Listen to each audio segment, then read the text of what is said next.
नमस्कार आप सभी को।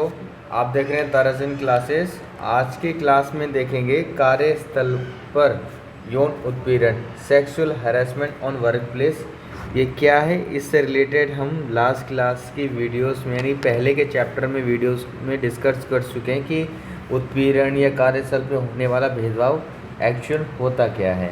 ठीक है, जो वीडियोस पहले से देखते आ रहे हैं उन सबको ये बात मालूम है। चलिए हम यहाँ से अपने स्टार्ट करेंगे। यौन उत्पीड़न मिथक एवं यथार्थ। एक मिथ क्या होता है? मिथ यानी कि कोई रियलिटी नहीं है उसके अंदर। तो यथार्थ का मतलब होता है क्या चीज़ सच है। ठीक है, रियलिटी क्या है।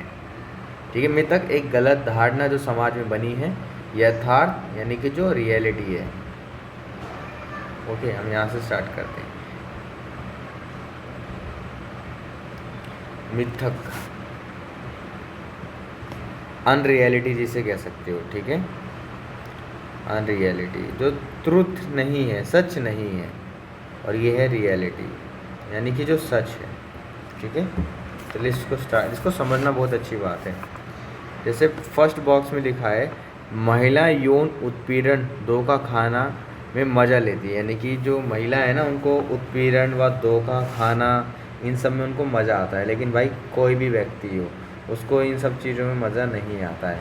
ठीक है, यौन उत्पीड़न अपमानजनक व्यवहार, ठीक है, पीड़ादायक, घिनौना लगता है। ठीक है, बहुत ही असहनीय चीज़ें हैं ये, घिनौनी चीज़ें जिसके साथ भी ये होता है, चाहे वो मेल हो चाहे फीमेल, किसी को ये अच्छा नहीं लगता है। ठीक है, सेकंड पॉइंट है यह तो चुगल बाती करना है। चुगल बाती का मतलब होता है यहाँ पर प्रैंक है, यानी कि मजाक करना है। जो मजाक करते हैं ना, मजाक के जिसको पसंद आता है, प्रैंकस्टर भी जिसे आप कह सकते हो।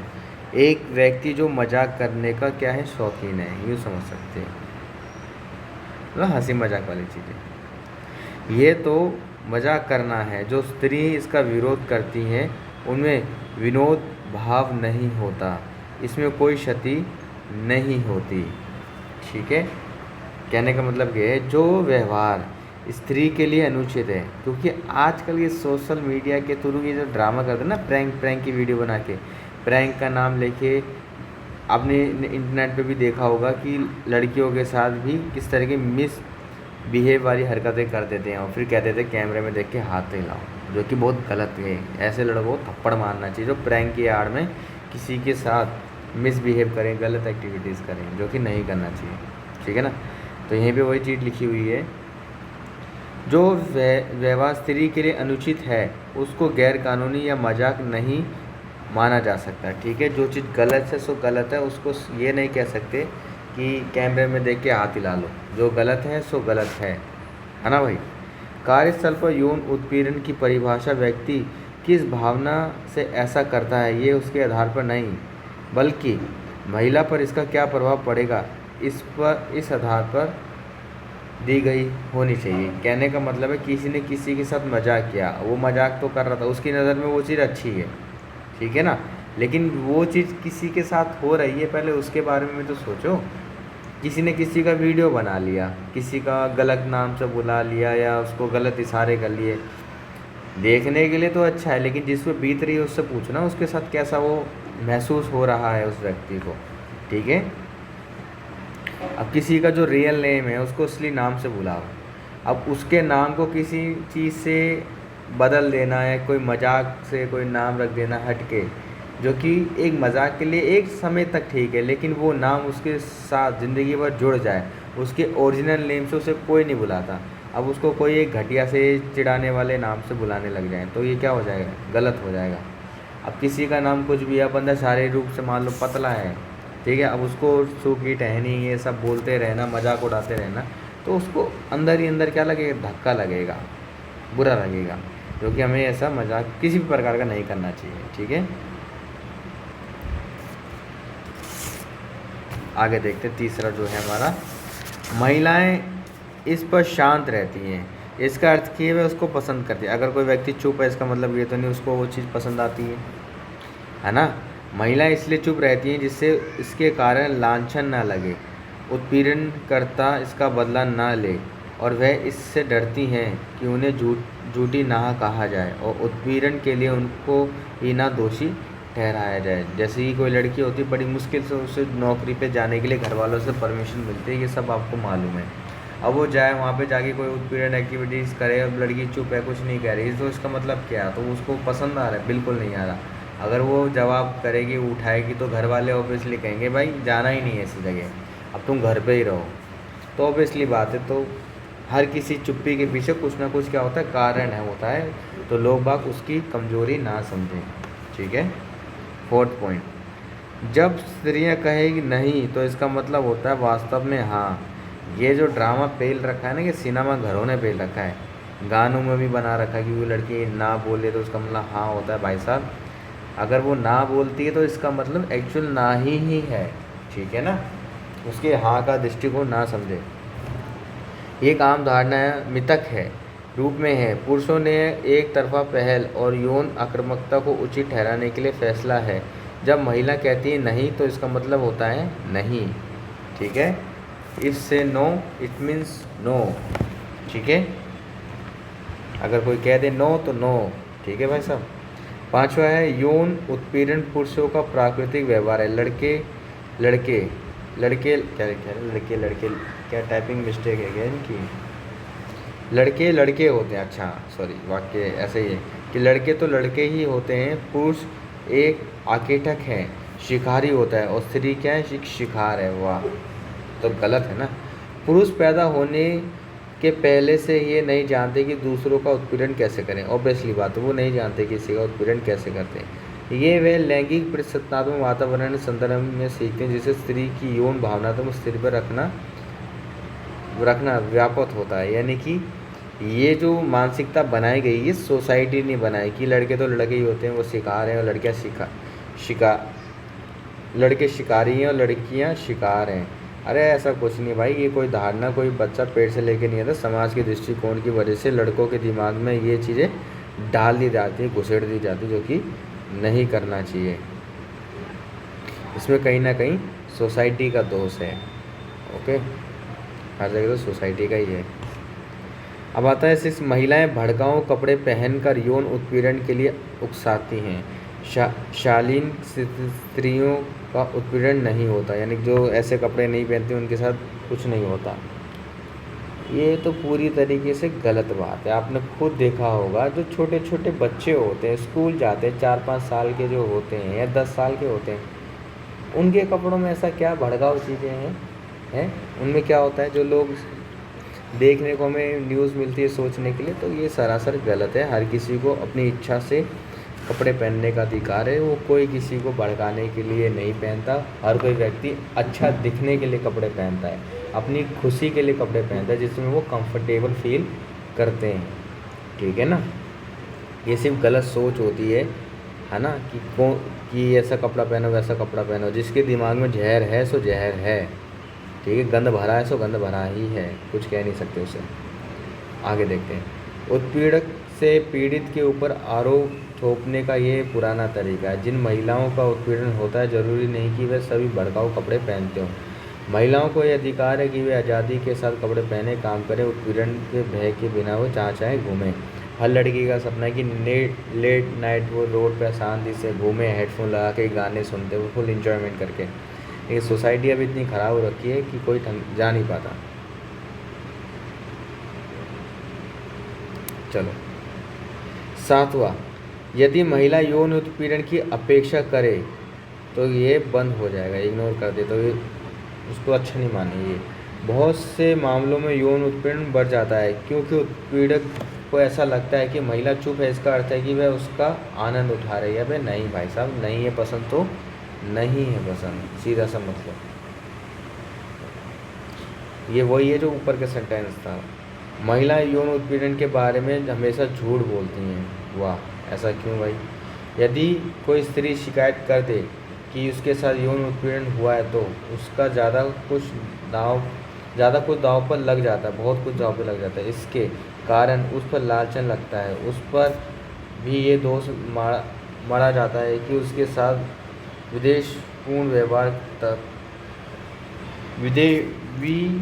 अरे पढ़ लेना यार, ये मतलब गलत व्यवहार था। कार्यस्थल पर उत्पीड़न होता है, कभी कभी उसे नौकरी से निकाल दिया जाता है, इसलिए झूठे आरोप लगाना की संभावना क्या होती है, कम होती है। ठीक है ना, ये सबको पता है। अगर कोई पर्सन अगर गलत आरोप लगाएगा तो उसकी नौकरी, उसकी इज्जत, ये सब जा सकती है। अगर कोई बंदा संगीन आरोप लगा रहा है तो कहीं ना कहीं उसमें क्या होती है, रियलिटी होती है, कुछ ना कुछ तो सच होता है। ठीक है, अगर सच नहीं होगा तो जांच के लिए कोई मानेगा नहीं। ठीक है, अगर सच होगा तो हर कोई व्यक्ति जांच के लिए पूरी तरीके से तैयार होगा, जिसको जो जांच करनी है कर लो, ऑब्वियसली बात है। ठीक है, तो आप समझ गए होंगे कि ये जो मिथक बने हुए हैं ये सोसाइटी के कारण बने हुए हैं, गलत मानसिकता है, लेकिन रियलिटी यही होती है। ओके, मिलते हैं अब अगले टॉपिक में। ये है कानूनी फैसला, जिसके अंदर कुछ केस स्टडी हैं, यौन उत्पीड़न के केस स्टडी के बारे में इसमें बताया गया है। ओके, एग्ज़ाम में भी कभी ना कभी केस स्टडी आ जाती है, वैसे आती नहीं है, ये आपको सीधे पढ़ाने व समझाने के लिए इसमें दी गई है। चलो देखें, ये है हमारा कानूनी फैसला, भानवारी देवी का मामला। भानवारी एक महिला है। भानवारी देवी एक दलित स्त्री थी, ठीक है, अनुसूचित जनजाति से संबंधित थी, जिसने याथिन के रूप में कार्य किया है। याथिन का मतलब होता है ऐसा पार्टनर के रूप में काम किया। साथ ही राजस्थान सरकार द्वारा चलाई जा रही महिला विकास परियोजना की कर्मचारी थी, जो ज़मीनी स्तर पर सामाजिक कार्यकर्ता के रूप में कार्य कर रही थी। ठीक है, वॉलंटियर जिसे बोलते हैं उनके रूप में। अपना कार्य करने के लिए उसे गांव-गांव जाना पड़ता था, बाल विवाह से लोगों को रोकती थी। ठीक है, चाइल्ड मैरिज जो होता था उसको रोकती थी, कि गांव-गांव जाके लोगों को जागरूक करती थी। 1992 में 1992 जब उसके भटेरी गांव में एक बाल विवाह को रोक दिया। भटेरी गांव अगड़ी जाति गांव है। अगड़ी जाति का मतलब होता है फॉरवर्ड कास्ट, यानी बड़ी कास्ट से संबंधित कह सकते हो, जहां लोग बाल विवाह का समर्थन करते थे। ठीक है, मतलब कि उसके गांव में ऐसा एक एरिया था जहाँ बड़ी जात के लोग थे, जहाँ पे बाल विवाह का समर्थन था। तो गांव वालों ने उसे सबक सिखाना चाहा, उसके साथ सामूहिक बलात्कार किया। जब उसके साथ हुए सामूहिक बलात्कार में अभियुक्तों को सज़ा मुफ्त कर दिया गया, मतलब कि जिनको सज़ा हुई थी, जिन्होंने भानवारी के साथ रेप वाली एक्टिविटीज़ करी, उनको सज़ा हुई, उनको जब छोड़ दिया गया, तो भानवारी देवी का बलात्कार भी महिला आंदोलन के लिए एक ऐसा मुद्दा बन गया जिसने उन्होंने नियोक्ताओं से ये सुरक्षा मांगी, यानी कि अदालत से सुरक्षा मांगी कि महिलाओं को सुरक्षित ढंग से कार्य करने दिया जाए। विशाखा नामक एक गैर सरकारी संगठन ने सर्वोच्च न्यायालय से इस संदर्भ में दिशा निर्देश देने के लिए एक याचिका दायर की। ऑब्वियसली बात है, जो लोग अपराधी ऐसे गंदे काम करते हैं उन लोगों को जेल से क्यों निकाला जाए, क्योंकि गलत बात है। और आप सबको पता है कि आज़ादी के अमृत अवसर पे कैसे कैसे लोगों को जेल से निकाला गया था, जो कि नहीं करना चाहिए था। गलत मैसेज जाता है इससे सोसाइटी को। अब देखते हैं इसमें विशाखा बनाम राजस्थान सरकार मामले में सर्वोच्च न्यायालय द्वारा दिया गया दिशा निर्देश। 1997 में मतलब कि दिशा निर्देश दिए गए, रूल्स और रेगुलेशंस को बनाया गया। भारत में सर्वोच्च न्यायालय ने एक ऐतिहासिक फैसला देते हुए कहा कि कार्यस्थल पर यौन उत्पीड़न महिलाओं के अपनी पसंद से व्यापार, नौकरी, व्यवसाय करने का भारतीय संविधान द्वारा प्रदत्त मौलिक अधिकार का उल्लंघन है। मतलब जो दिया गया है ना, मौलिक अधिकारों का क्या है, उल्लंघन है। कहने का मतलब ये है 1997 में भारत ने सर्वोच्च न्यायालय सुप्रीम कोर्ट ने ऐतिहासिक फैसला देते हुए हिस्टोरिकल डिसीजन कहा कि कार्यस्थल पर यौन उत्पीड़न महिला की अपनी पसंद से व्यापार, नौकरी करने के भारतीय संविधान द्वारा मौलिक अधिकारों का उल्लंघन है। ऐसा इसलिए क्योंकि उसे कार्य करने के सुरक्षित वातावरण से वंचित किया जा रहा है, यानी कि जो महिलाएं काम करती हैं उनके मौलिक अधिकारों का उल्लंघन हो रहा है, क्योंकि फंडामेंटल राइट्स में होता है कि कार्य करने की पूर्ण सुरक्षा देना और अच्छा वातावरण क्रिएट करना, ये उनका मौलिक अधिकार होता है। सर्वोच्च न्यायालय ने इस बात पर भी बल दिया कि जीवन के अधिकार का अर्थ है कि गरिमा के साथ जीवन का अधिकार, ऐसा रिस्पेक्टफुल लाइफ जीना। ठीक है, इस प्रकार की सुरक्षा और गरिमा को सुनिश्चित करने की मुख्य जिम्मेदारी विधायिका द्वारा एक कानून बनाने से ही हो सकती है। जब लेजिस्लेटिव कोई कानून बनाए और फीमेल्स के लिए कि जब वो कार्यस्थल पे जाएं तो उनके साथ किसी प्रकार यौन उत्पीड़न जैसी एक्टिविटीज़ ना हो, और इसके क्रियान्वयन यानी कि लागू कराने के लिए, संचालन के लिए एक व्यवस्था बनाने की क्या ज़रूरत है। फिर भी तात्कालिक रूप से इस समस्या के समाधान के लिए जब तक कि विधायिका ऐसा कानून ना बनाए या कानून बनाए, सर्वोच्च न्यायालय ने एक दिशा निर्देश जिसको महिलाओं के अधिकारों के संरक्षण के लिए कार्यस्थल पर यौन उत्पीड़न के संबंध में लागू किया जाना चाहिए। कहने का मतलब है जब तक विधायिका कोई कानून बनाती है, जब तक ये दिशा निर्देश सुप्रीम कोर्ट ने अपने से लागू करा। इस दिशा निर्देश में नियोक्ताओं की जिम्मेदारी तय की गई, यानी कि जो मालिक है ना कंपनी के, उन पे जिम्मेदारी दी गई कि वे यौन उत्पीड़न शिकायत समिति गठन कर यौन उत्पीड़न की शिकायतों के समाधान तथा यौन उत्पीड़न को रोकने के उसको निरोध करने के लिए उचित कार्रवाई करे। एक डिपार्टमेंट बनाए अपने ऑफिस में और कार्रवाई के सारे चीज़ें को सरल बनाए ताकि इन सब एक्टिविटीज़ को रोका जा सके। ये एग्ज़ाम में क्वेश्चन आता है, भारतीय दंड संहिता धारा 354A इम्पोर्टेंट है एग्ज़ाम के टाइम से, ये कहीं आ जाता है, ठीक है। तो इसको अच्छे से याद कर लेना कि उत्पीड़न से रिलेटेड है और एक पूरी सेपरेट वीडियो भी पहले पड़ी हुई है। चलो, तो इसमें क्या लिखा, 2013 में यौन उत्पीड़न को अपराध घोषित किया और उसे भारतीय दंड संहिता की धारा 354A के अंतर्गत उसे दंडनीय अपराध माना गया। इसमें सार्वजनिक स्थलों जैसे कि सड़कों, रेलगाड़ी, बस, अन्य शैक्षिक संस्थाओं, कार्यस्थलों पर यौन अपराध शामिल है। किसी प्रकार की छेड़छाड़ी, देखना, ये सब भी अपराध माना जाएगा। देखना, लेकिन घूरने में, देखना और घूरने में अंतर होता है, ठीक है। अब ये वाला है महिलाओं का कार्यस्थल पर यौन उत्पीड़न संरक्षण निवारण समाधान अधिनियम 2013। इसमें सारी बातें बोली गई हैं, इसको देख लेते हैं एक बार। विशाखा मामले में फैसले के 16 वर्ष के बाद 2013 में महिलाओं को कार्यस्थल पर यौन उत्पीड़न संरक्षण निवारण एवं समाधान अधिनियम पारित किया गया, यानी एक एक्ट बनाया गया कि वर्क प्लेस पर सेक्सुअल हरेसमेंट को रोका जा सके, ठीक है। उसके लिए एक एक्ट बनाया गया, अधिनियम। यह अधिनियम इस उद्देश्य से पारित किया गया कि कार्यस्थल पर महिलाओं के यौन उत्पीड़न से संरक्षण प्रदान करना तथा यौन उत्पीड़न उससे संबंधित मामलों की शिकायत के समाधान के उपाय करना, यानी कोई प्रॉब्लम्स क्रिएट होती है तो उसको जल्दी से जल्दी रिजॉल्व किया जा सके। ये एक सिविल कानून है, ठीक है, जो कार्यस्थल पर यौन उत्पीड़न से महिलाओं को संरक्षण देने तथा उसके निवारण के उपाय करना और शिकायत करने वाली महिलाओं की समस्याओं का समाधान करना, ठीक है। इसमें शिकायतों के समाधान के लिए जांच समिति गठित करने का प्रावधान है। यौन उत्पीड़न के संदर्भ में चर्चित भारतीय दंड संहिता के उपयुक्त प्रावधान में सिविल कानून को जोड़ दिया गया है, जिसमें महिलाएं तथा लड़कियां आपराधिक अथवा सिविल कानून के तहत या दोनों के अंतर्गत न्याय की गुहार कर सकती हैं। जो हमारे एरिया में सिविल कोर्ट्स होते हैं ना, उसमें सारी महिलाएं क्या कर सकती हैं, अपील कर सकती हैं। अगर किसी प्रकार का सेक्सुअल हैरेसमेंट वगैरह हुआ है तो उसमें भी एक अलग से डिपार्टमेंट मिलेगा।